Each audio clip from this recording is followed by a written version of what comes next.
Salam sejahtera Malaysia, terima kasih kerana menonton video-video dalam channel ini. Sebelum kita mula, jangan lupa untuk tekan tombol subscribe, share, like dan komen.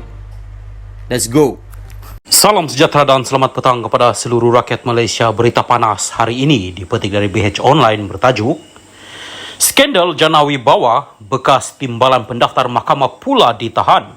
Berita penuh.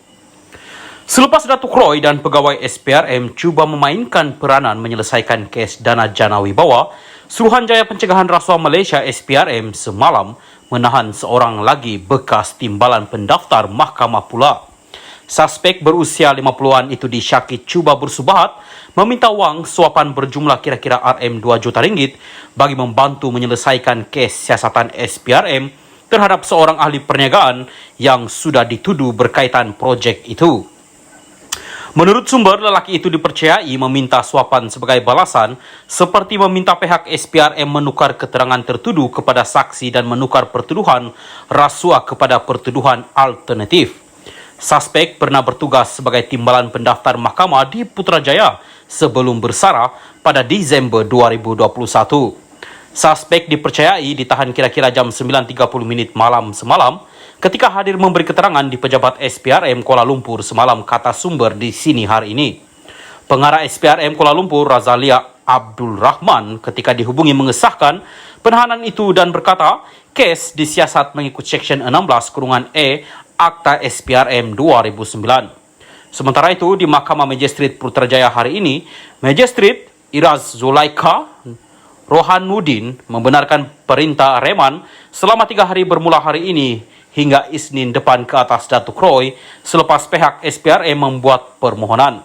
Sebelum ini, Datuk Roy ditahan kali pertama ketika hadir memberi keterangan bagi membantu siasatan mengikut Seksyen 17(e) Akta SPRM 2009 di pejabat SPRM di sini pada jam 3 petang Isnin lalu. Datuk Roy diburu SPRM kerana didakwa menjadi perancang utama dalam siasatan kes meminta dan menerima rasuah RM RM400,000 bagi mengelakkan siasatan membabitkan program Jana Wibawa. 4 individu termasuk seorang pegawai SPRM ditahan, namun dibebaskan dengan jaminan kerana disyaki meminta dan menerima rasuah berkenaan atas tujuan sama. Datuk Roy pada kemarin kemudiannya direman susulan kes membabitkan peruntukan Jana Wibawa sebelum ini. Ditahan semula selepas dibebaskan dengan jaminan polis. Salam sejahtera dan selamat petang. Berita seterusnya bertajuk Hadi terus sampaikan kuliah di masjid. Berita penuh. Presiden PAS Abdul Hadi Awang hari ini menyampaikan kuliah duha mingguan seperti biasa di Masjid Rusila di Marang, Terengganu. Perkara itu dilaporkan beberapa media dan rakamannya juga dimuat naik di media sosialnya hari ini. Menurut Facebooknya, dia turut menyampaikan khutbah Jumaat di masjid sama. Sebelum ini, Majlis Agama Islam dan Adat Melayu Maidam Terengganu melarang ahli politik termasuk ahli parlimen, ahli Dewan Undangan Negeri Adun serta senator daripada memberikan kuliah atau ceramah agama di seluruh masjid serta surau di Terengganu.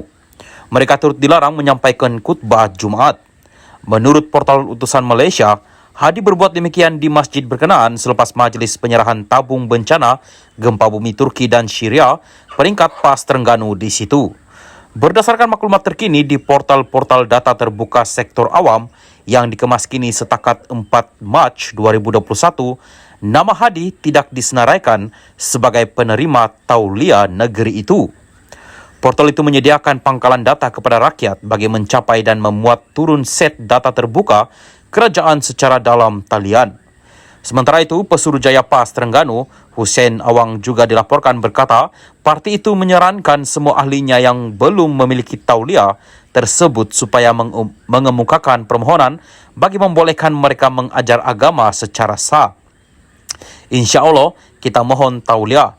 Ada yang telah mohon, ada yang dapat, ada yang tidak dapat, katanya. Arahan larangan tersebut yang bertarikh 2 Mac dikeluarkan susulan Sultan Terengganu, Sultan Mizan Zainal Abidin duka cita apabila ada ahli politik mengajar agama atau menjadi khatib dan imam solat tanpa kebenaran pihak berkuasa. Pengecualian diberikan kepada pemegang tauliah mengajar atau dengan kebenaran daripada Maidam. Hadi pada 4 Mac lalu menegaskan bukan menjadi satu kesalahan untuk ahli politik memberikan kuliah atau ceramah agama di seluruh masjid serta surau-surau. Sebaliknya, menurut Timbalan Pengurusi Perikatan Nasional PN itu, menjadi satu kewajiban untuk pemimpin bercakap mengenai politik Islam. Malah katanya, Nabi pun cakap politik dalam khutbah. Sekian berita. Salam Malaysia Madani.